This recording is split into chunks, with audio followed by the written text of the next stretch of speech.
Alors je m'appelle Günther, je suis réalisateur et photographe, mais je viens du monde du dessin. En fait, au début j'ai fait une école d'illustration à Lyon, illustration jeunesse, j'ai fait un peu aussi de bande dessinée.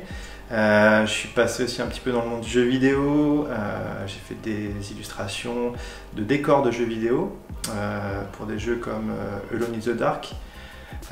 Voilà, et puis un petit peu par hasard, je me suis fait débaucher par Vente Privée qui à l'époque, donc c'était en 2007, de Vente Privée n'était pas très connu.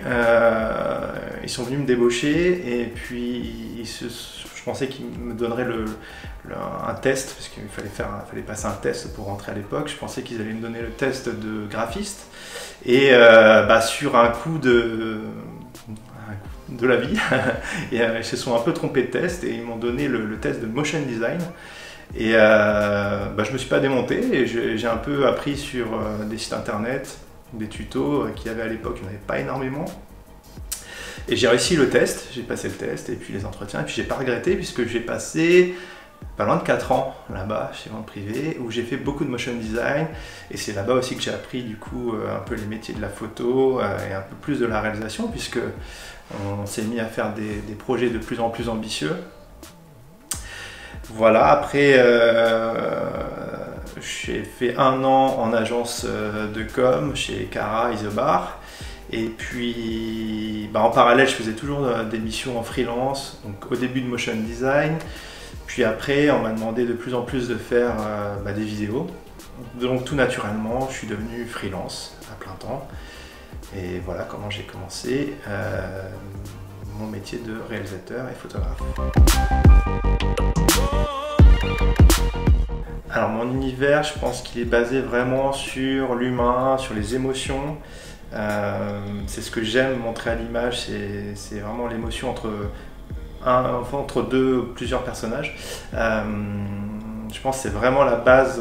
Voilà, c'est un univers un peu contemplatif, onirique, poétique. J'aime bien jouer aussi avec les paysages et justement mettre en scène des personnages qui ressentent des émotions. Dans des choses assez simples de la vie, mais voilà, toujours un petit peu sublimées avec une belle lumière. Je pense que c'est les bases principales de mon univers.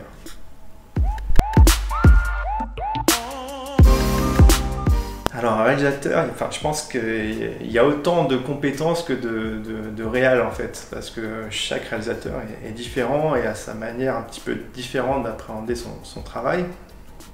Je pense qu'une des bases, vraiment, c'est de savoir et de raconter une histoire et de connaître un petit peu les bonnes étapes pour mettre tout ça en place. Et je pense qu'une autre chose très importante, dont j'avais pas forcément conscience au début, c'est que être réalisateur, c'est un travail d'équipe. On travaille en équipe. Autant au début, quand j'ai commencé le motion design, c'est un travail qui peut être un petit peu solitaire. On est un peu là, on construit ses idées, sa matière graphique, on l'anime un petit peu tout seul. Autant en réalisation, non, on est une équipe, on doit compter chacun les uns sur les autres.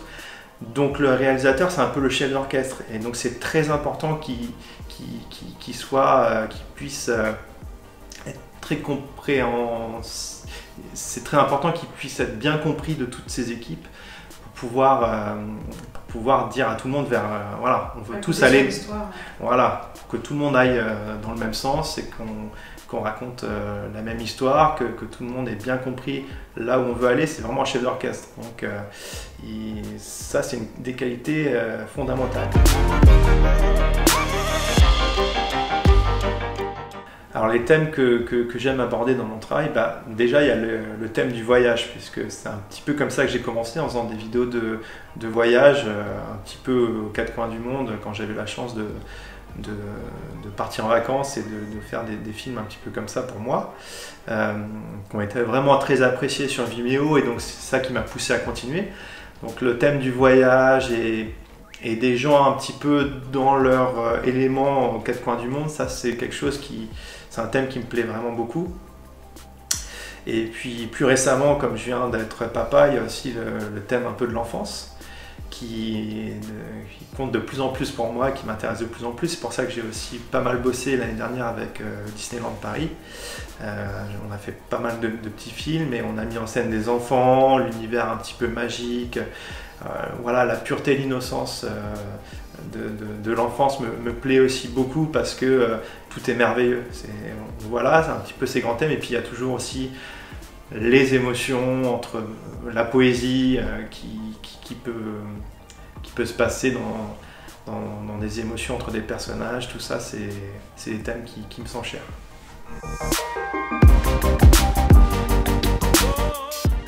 Alors il y a quelques films clés qui jalonnent un peu mon parcours, qui sont assez importants pour moi. Donc il y a, en premier je dirais, c'est Frames of Life, qui est un film de commande que j'ai filmé aux îles Canaries avec 6 autres réalisateurs de Vimeo. Parce qu'il y a 7 îles aux îles Canaries, donc on est venu un petit peu en carte blanche. Chacun avait attribué une île. Moi j'avais l'île de La Palma qui est très verte, luxuriante, voilà. Et c'est mon film le plus vu actuellement, on approche les 1 million de vues. Et non, c'était très cool, disons que ça confirmait un peu les vidéos de voyage que j'avais fait précédemment, mais là vraiment de manière professionnelle pour une commande, et donc c'est ça qui m'a poussé à continuer un petit peu. Ensuite, je dirais qu'il y a Rise Up qui a là enfoncé le clou. Donc là, pour une agence de voyage également, on m'a demandé donc d'aller faire un petit peu un tour du monde dans plein de pays. Et pareil, en carte blanche, c'était très intéressant. J'ai appris à connaître plein de pays et de personnes surtout différentes. C'était très varié. Je suis allé en Afrique, je suis allé en Amérique du Sud, je suis allé en Inde, enfin je suis à Cuba, je suis passé par plein d'endroits, et c'est un film qui est pour moi hyper important. Plein d'émotions, plein de paysages, ça représente vraiment ce que j'aime faire. Puis ensuite, je dirais qu'un peu plus récemment, il y a un film Nothing Bigger pour Euromillions en Espagne, où c'est un petit peu confirmé, mais plus d'une manière publicitaire. Donc là, j'étais plus du tout dans la même configuration, j'étais vraiment en tant que réal avec une grosse équipe d'une 50aine de personnes. Et donc là, il fallait un petit peu donner ce mood un peu que j'avais construit depuis quelques années, mais pour une pub. Et c'était super intéressant, et je pense que c'est un film qui compte beaucoup pour moi.